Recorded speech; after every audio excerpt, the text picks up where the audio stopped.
ಎಲ್ರಿಗೂ ನಮಸ್ತೆ. ನಾನು ಜಯಶ್ರೀ ತುಮಕೂರಿಂದ. ನಾನು ಇವತ್ತು ನಮ್ಮ ತೆಂಗಿನ ತೋಟದಲ್ಲಿ ಒಂದು 9 ಮಾವಿನ ಹಣ್ಣಿನ ಮರಗಳಿದ್ದಾವೆ.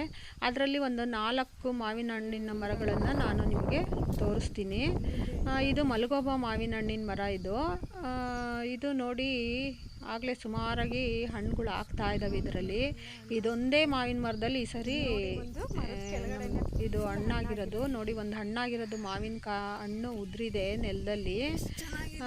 ಎಷ್ಟು ಚೆನ್ನಾಗಿದೆ ಇದು ಮಾವಿನ ಹಣ್ಣು ಉದುರಿರೋದು.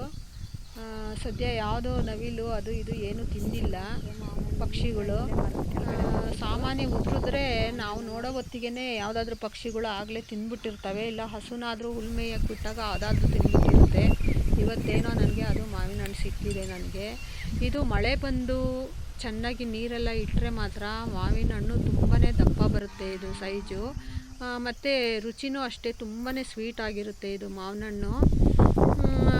ಈ ಗಿಡದಲ್ಲಿ ಮರದಲ್ಲಿ ಎಷ್ಟು ಚೆನ್ನಾಗಿ ಇದೊಂದೇ ಒಂದು ಗಿಡದಲ್ಲೇ ಜಾಸ್ತಿ ಈ ಥರ ಹಣ್ಣುಗಳಾಗಿರೋದು. ನಾನು ಕೈಗೆ ಸಿಗೋ ಅಂಥ ಮಾವಿನ ಹಣ್ಣುಗಳನ್ನು ನೋಡಿ ಈಗ ಕೀಳ್ತಾ ಇದ್ದೀನಿ. ಈ ಮರದಲ್ಲಿ ಸುಮಾರು ಒಂದು 15-20 ಮಾವಿನ ಹಣ್ಣುಗಳನ್ನು ನಾನು ಈಗ ಕೈಗೆ ಸಿಗೋ ಅಂಥವನ್ನೇ ಕಿತ್ತಿಟ್ಟಿದ್ದೀನಿ.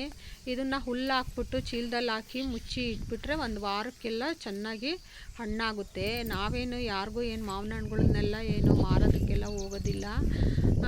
ಹಿಂಗೆ ಮನೆಗೆ ಬಂದಿರೋರಿಗೆ ಅಥವಾ ಗೊತ್ತಿರೋರಿಗೆಲ್ಲ ಮಾವಿನ ಹಣ್ಣುಗಳನ್ನ ಕೊಟ್ಬಿಡ್ತೀವಿ. ಉಪ್ಪಿನಕಾಯಿ ಹಾಕೋರ್ಗೂ ಮಾವಿನಕಾಯಿ ಎಲ್ಲ ಕೊಟ್ಬಿಡ್ತೀವಿ ನಾವು. ಈ ಮಾವಿನಕಾಯಿಯಿಂದ ಮಾವಿನಕಾಯಿ ಎಲ್ಲ ತುರಿದ್ಬಿಟ್ಟು ಮಾವಿನಕಾಯಿ ಚಿತ್ರಾನ್ನ ಮಾಡ್ಕೋಬೋದು, ಮತ್ತು ಮಾವಿನಕಾಯಿ ಚಟ್ನಿ ಮಾಡ್ಕೋಬೋದು, ಮತ್ತು ಮಾವಿನಕಾಯಿ ತುರಿದಿರೋದ್ರಲ್ಲೇ ಜ್ಯೂಸ್ ಕೂಡ ಮಾಡಿಕೊಂಡು ಕುಡಿಬೋದು ನಾವು. ಸೀಸನಲ್ಲಿ ಬೇಕಾದಷ್ಟು ಥರ ವೆರೈಟಿ ಊಟ ತಿಂಡಿಗಳನ್ನೆಲ್ಲ ಇದರಲ್ಲಿ ನಾವು ಮಾಡ್ಕೋಬೋದು ನಾವು. ಇದು ತೋತಾಪುರಿ ಮಾವಿನಕಾಯಿ ಉಪ್ಪಿನಕಾಯಿಗೆಲ್ಲ ತುಂಬಾ ಚೆನ್ನಾಗಿರುತ್ತೆ. ಇದು ನೋಡಿ, ಈ ಮಾವಿನ ಮರದಲ್ಲಿ ಒಂದೂ ಈ ಸರಿ ಏನು ಮಾವಿನಕಾಯಿ ಬಿಟ್ಟೇ ಇಲ್ಲ, ಎಂಥದ್ದು ಕಾಣಿಸ್ತಿಲ್ಲ, ಖಾಲಿ ಇದೆ ಇದು ಈ ಸರಿ. ಇದು ತೋತಾಪುರಿ ಮಾವಿನಕಾಯಿನ ನಾವು ಉಪ್ಪಿನಕಾಯಿಗೆ ಉಪ್ಪು ಹಾಕ್ಕೊಂಡು ಇಟ್ಕೊಂಡ್ಬಿಟ್ರೆ ವರ್ಷ ಪೂರ್ತಿ ಬೇಕಿದ್ದಾಗೆಲ್ಲ ನಾವು ಉಪ್ಪಿನಕಾಯಿ ಹಾಕ್ಕೋಬೋದು ನಾವು, ಎಷ್ಟು ಬೇಕೋ ಅಷ್ಟು ಹಾಕ್ಕೊಂಡು ನಾವು. ಇದು ರಸಪುರಿ ಮಾವಿನ ಹಣ್ಣಿನ ಗಿಡ. ಇದರಲ್ಲೇನೋ ಈ ಸರಿ ಚೆನ್ನಾಗಿ ಮಾವಿನ ಹಣ್ಣುಗಳು ಬಿಟ್ಟಿದೆ ಇದರಲ್ಲಿ. ಇದೂ ಅಷ್ಟೇ ರುಚಿ ತುಂಬಾ ಚೆನ್ನಾಗಿರುತ್ತೆ. ನಮ್ಮ ವಿಡಿಯೋ ನೋಡಿದಂಥ ಎಲ್ರಿಗೂ ಕೂಡ ಧನ್ಯವಾದಗಳು.